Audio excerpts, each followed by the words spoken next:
Much love, big respect. Thanks for coming back. Round number 3, here we go. So, I just had a thought about this Fama Fraternitas, which I'm actually saying with a Spanish accent, pronouncing a German cultural phenomenon. Let me try my German accent. Fama fraternitas. Fraternitas. I, I actually speak a little bit of German, and I just can't put an accent. It's such a Latin word. Fama fraternitas. Yeah, it's hard to Germanize such a Latin phrase. But I had a thought, and it's purely speculation.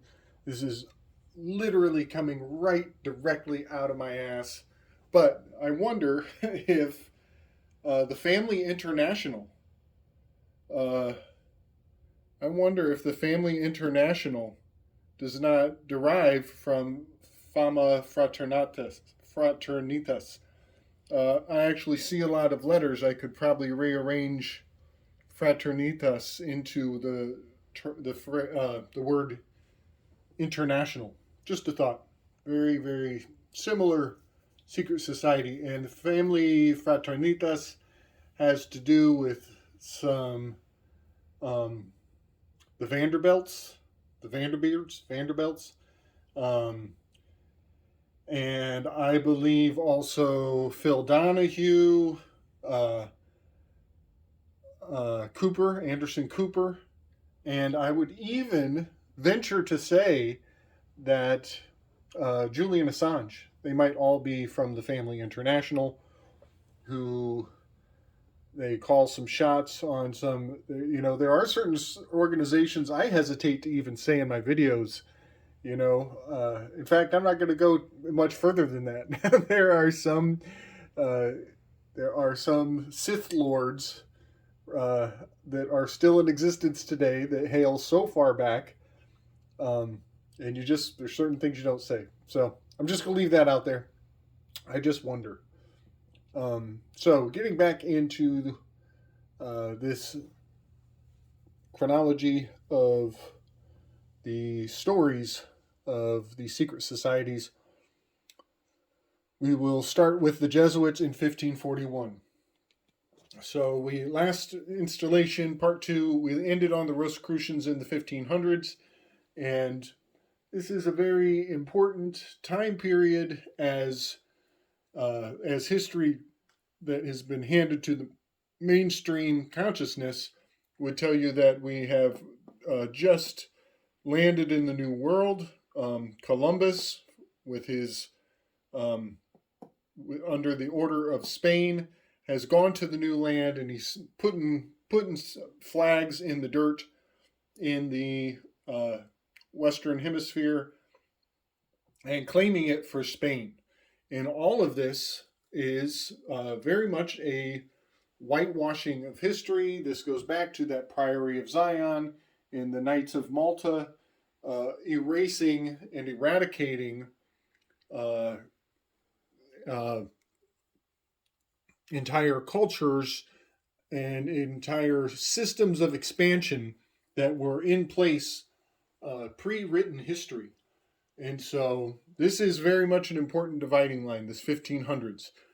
Um, and I have so much to say about that. It really is an entire video in and of itself. But let's just put forward that in Sir Francis Bacon's time, the language of English was being introduced into the courtroom of the legal system, and the language of English, which Sir Francis Bacon is a patriarch of the English language, and he handed it to the commoners with the Globe Theatre, with the bread and circus of the theatrics of the Globe Theatre. The Globe Theatre was the vehicle for the English language. And the English language in court was referred to as the language of the pleading. And that is to say that this is the language of a lower class. You could say that the French were the educated and the English were the commoners, and they were being given their common tongue. And one more quick point I will make is that the Americas were a penal colony. And if you were caught stealing even minor infractions in England, you would be sentenced with harsh punishment, and you would have an opportunity to plead a plea deal to sign a contract to be shipped off to the Americas for indentured servitude. That is called the penal transportation system. And it went on for hundreds of years. And the truth of that history has been quite washed away. So I always say that, Columbus coming to America, that was not, and the Pilgrims, that was not a picnic. It was a penal colony. Also, the Dutch Indian Trading Company needs to be mentioned real quickly.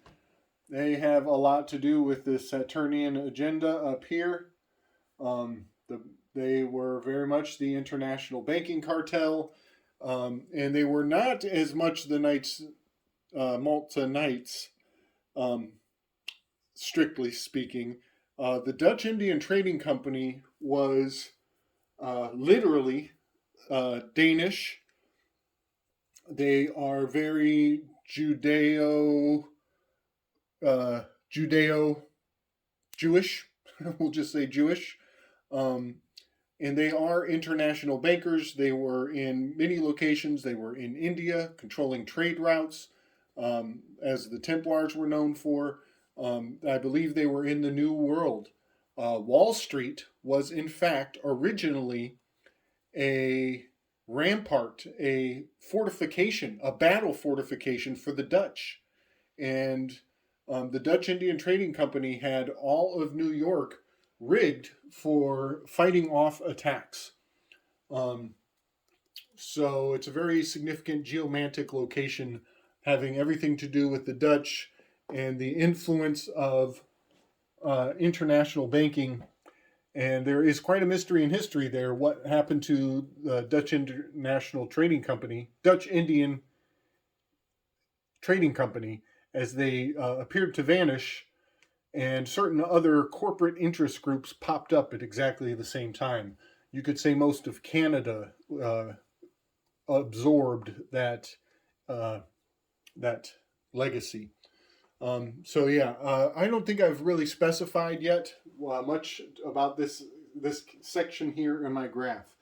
I have Saturn written down because the word Saturn death cult took up too much space. International banking cartel took up too much space.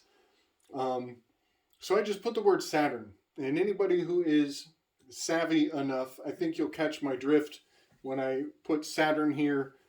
I am talking about a very hidden influence throughout time that is constantly put in a position to benefit from war, from conflict, from the rise and fall of empires and interest groups.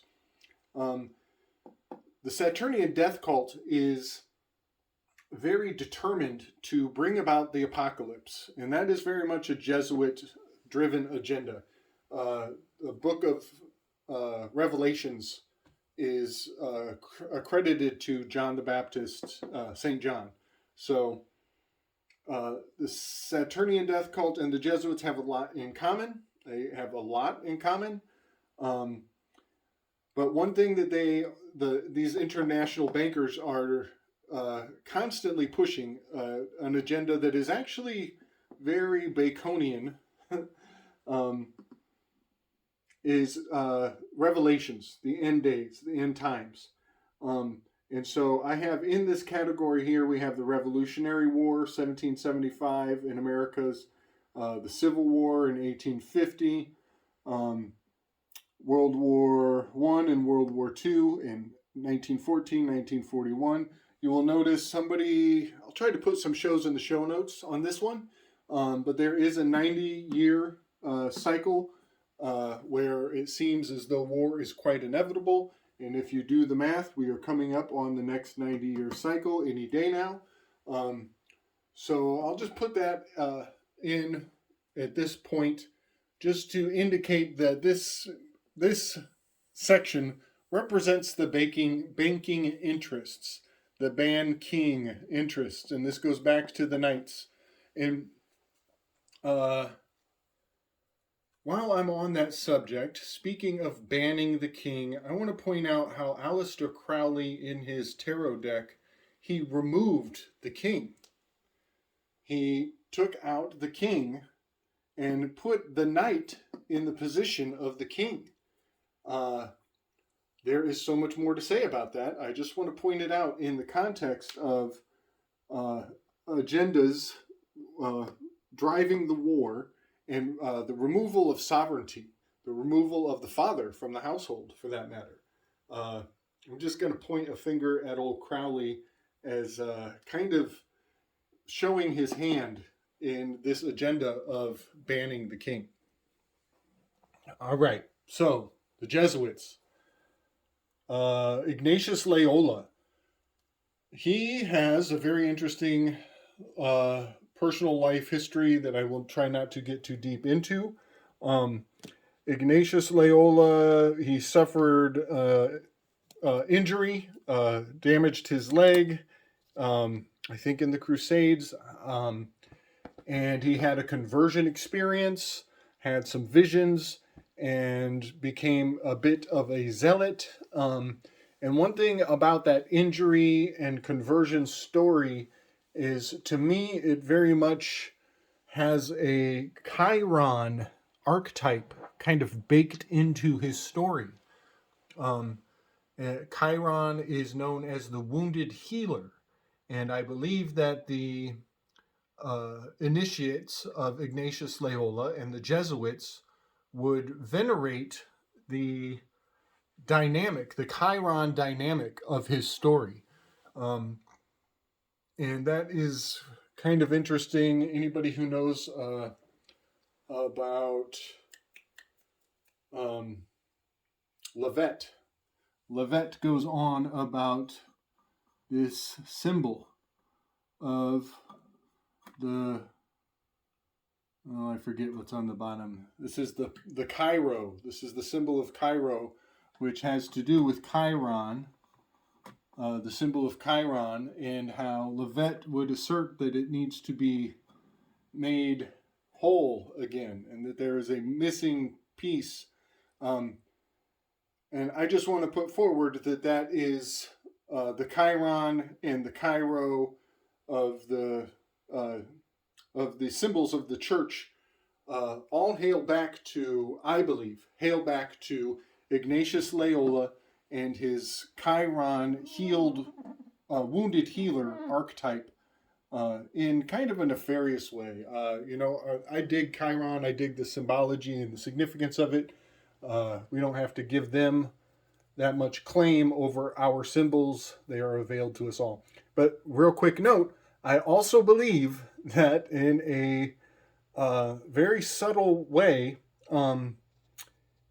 Professor Xavier is Ignatius Loyola archetype. And I just put it out there. Sorry. Professor Xavier. Right? And Professor Xavier goes wheeling around in his chariot, reading people's minds and inspiring a secret society of mutants.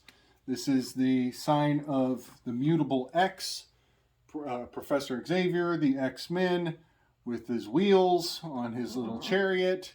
All of this is beautiful symbology, but I just got to say, I think we're dealing with some Jesuit iconography.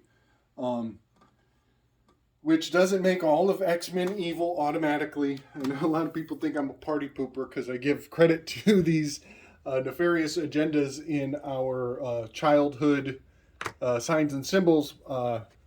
But I'm just trying to lift awareness. I'm not trying to bring anybody down. I love Professor Xavier. Ignatius Loyola is a dickbag. So, you can keep them separate. I'm just saying there are big dollars behind these stories, big dollars.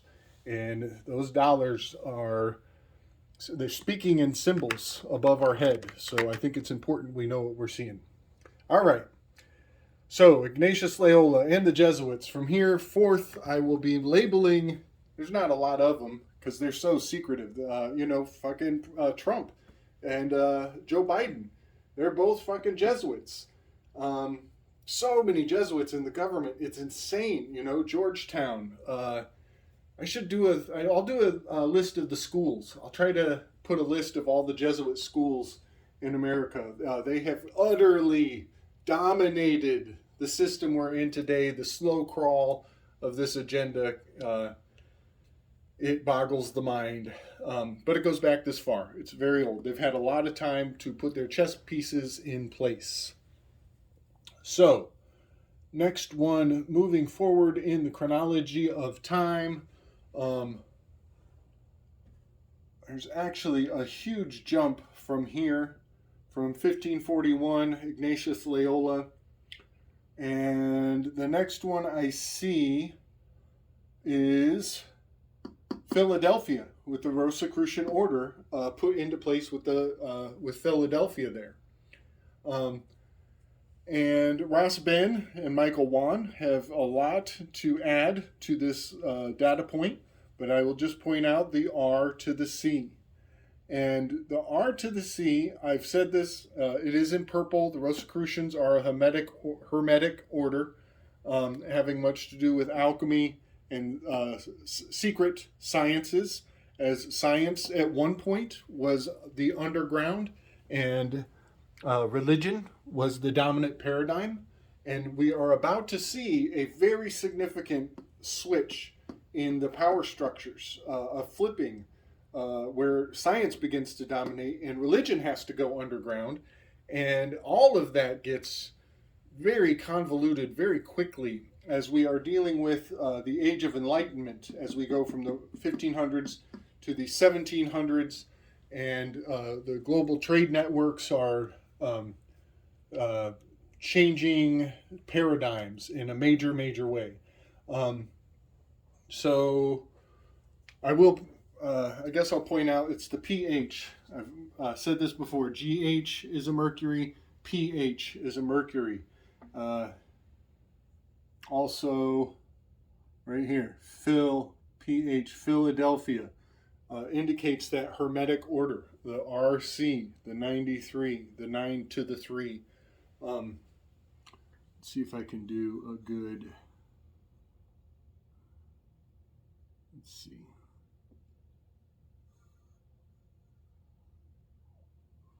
There you go. That is the clubs. It's the symbol of clubs. This is the Hellfire Club.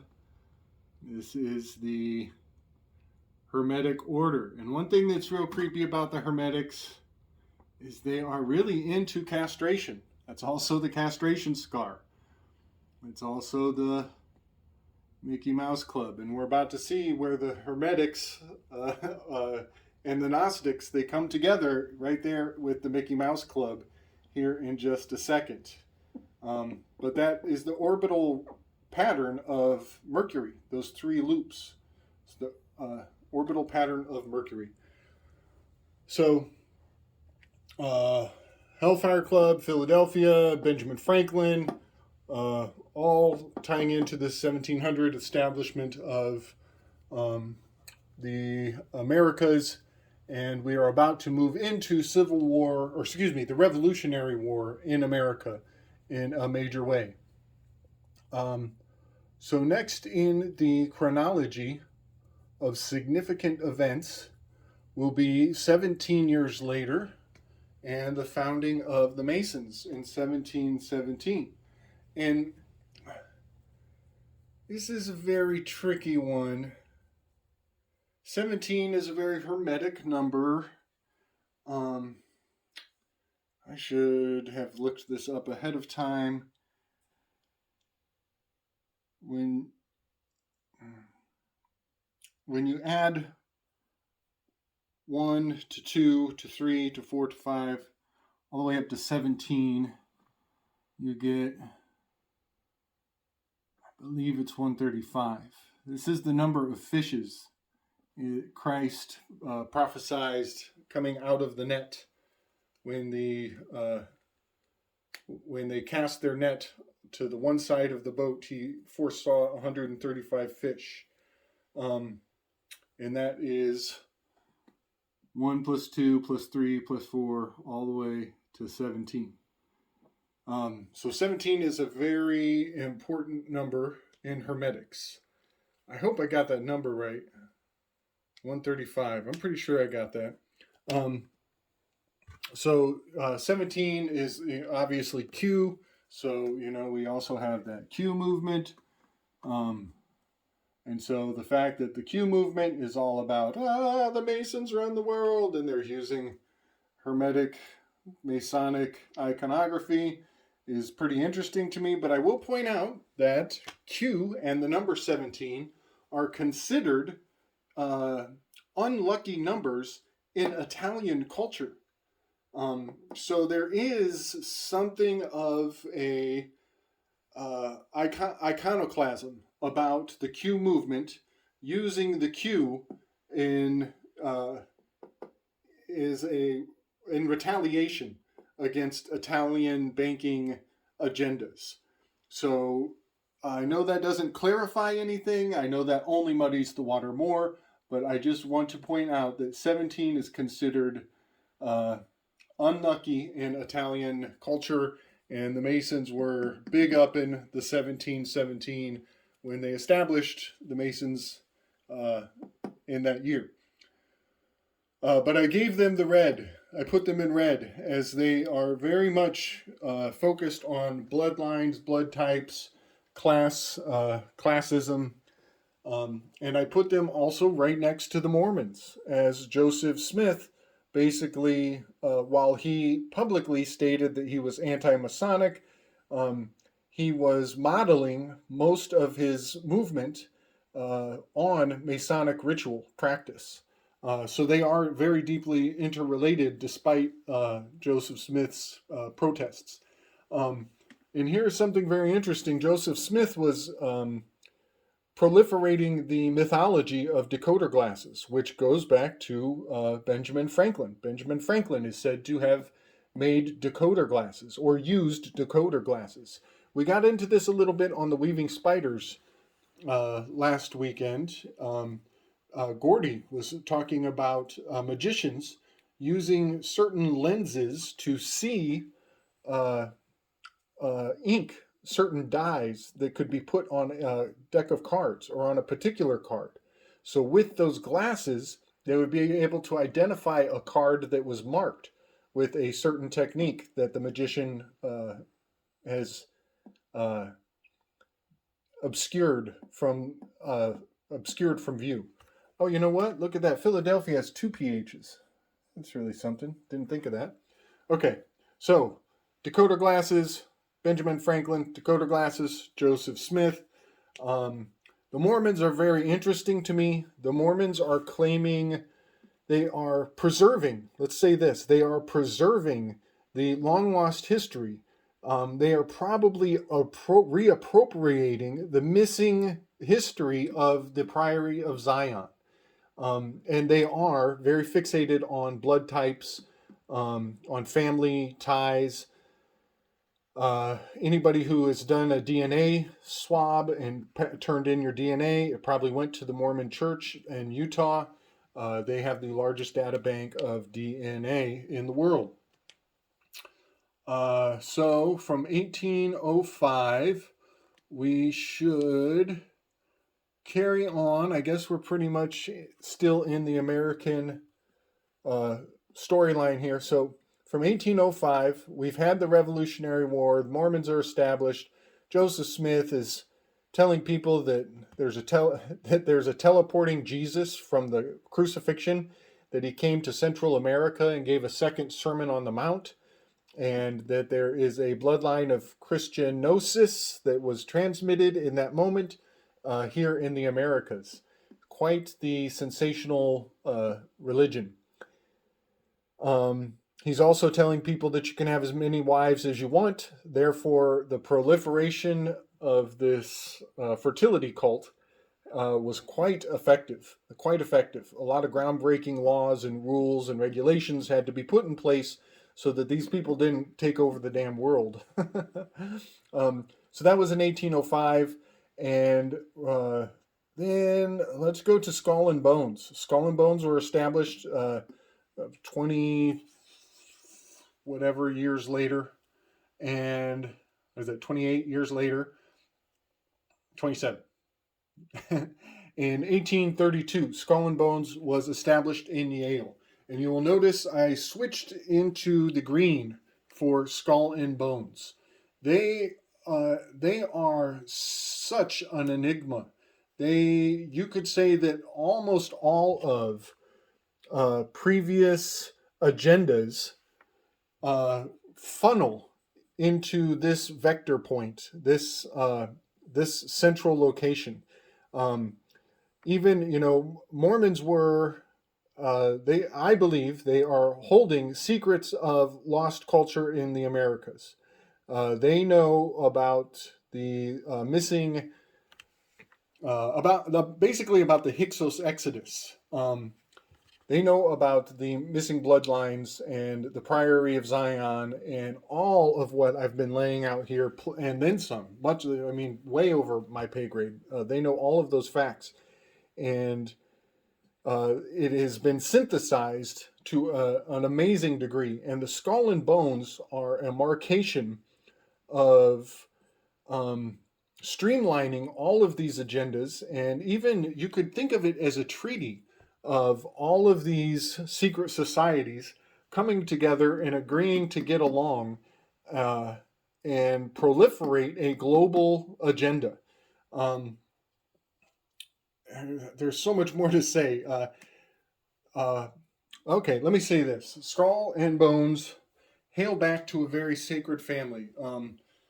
These are truly the keepers of history. There is Jacobian family. Oh wait, what am I doing? Jacob, J to the B. Joachim and Boaz, Jacobian family bloodline. They hail back to, I think, France, having to do with the French Revolutionary War, which I did not include up here. I should put that in with the Saturnians. But the Jacobins have a very elite sect of family, the Scalia. We'll just say Scalias. They have many derivatives of this name. There's the Scala Guardians. He was a historian. This is the reason why it is so hard to discern true history from fiction. Thank you very much to the Scala Guardian chronology. And this family, they controlled the goats. They controlled the goat industry, and books were written on goat skin. And if you wanted to write a book, you had to come to this family, and your book had better say what they want it to say. A lot of people believe that one of the schools of the Jacobian Scalia agenda was, the name of the school was Homer.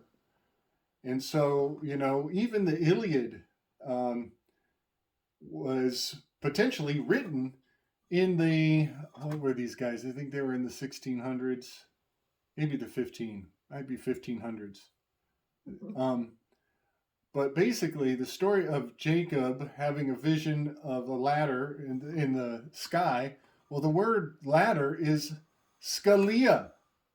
These are the Jacob Scalia bloodline. And I've done videos on this before, but we have another character who has altered history, and that is Justice Scalia.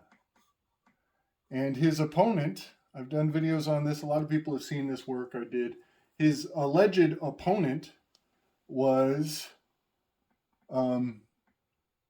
what's her name?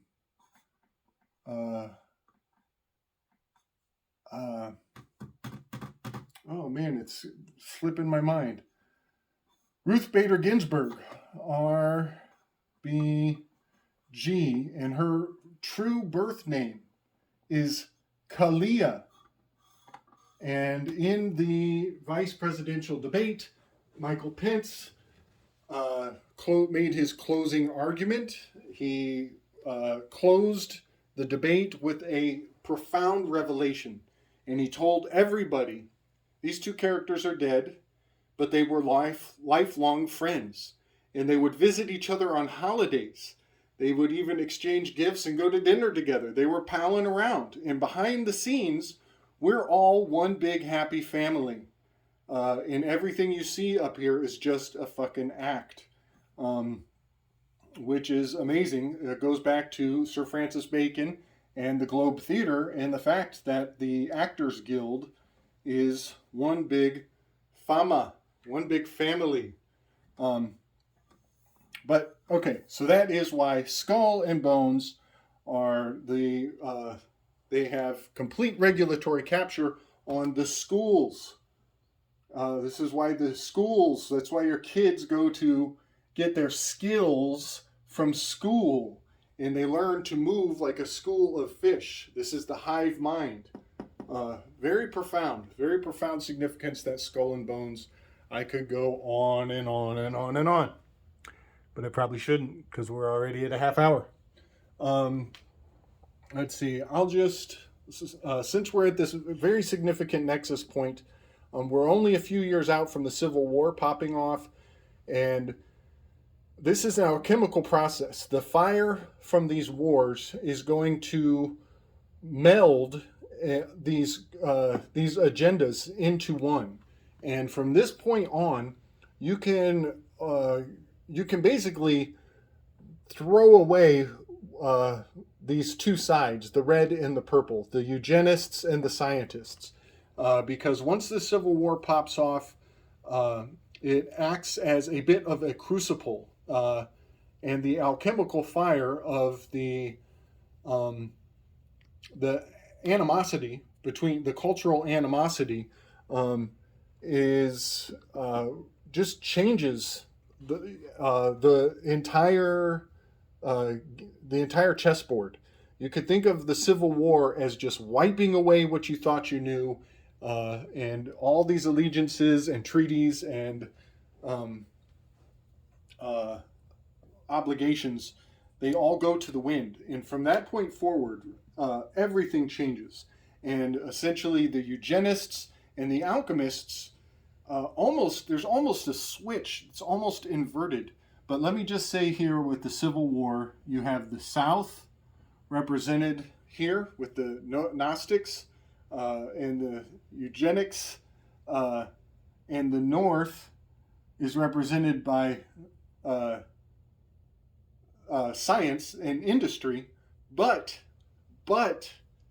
at the same time, this is what I'm talking about with the Civil War. All of this is also inverted in a major way, and science becomes the new religion of the North. They become religious zealots of scientism, and the South becomes the preservation of logos. And a very interesting flip-flop here happens with the Civil War. Whole other videos that I'm not going to get into. So you could say that the South was religious, and that the North, this is agriculture. The religion was agricultural, and that the North was scientific. However, something really strange happens, and the North starts to proliferate eugenic agendas, and the South becomes the alchemical bastion. The South had more schools, so many more schools, so many more libraries than the North did. And it's just a total mindfuck that people accuse Southerners of being uneducated. because they had so many more libraries and so much more respect for the preservation of knowledge. So, in the strangest way, the South is the preservers of science, and the North becomes um, unreasonable, and they become kind of heretics in a very nuanced light. So there you have it, folks. This thing is just going on forever. I'm going to try to just rip through the rest of it and summarize. I think we've really laid out a lot of dividing lines I wanted to do. We'll be back for more.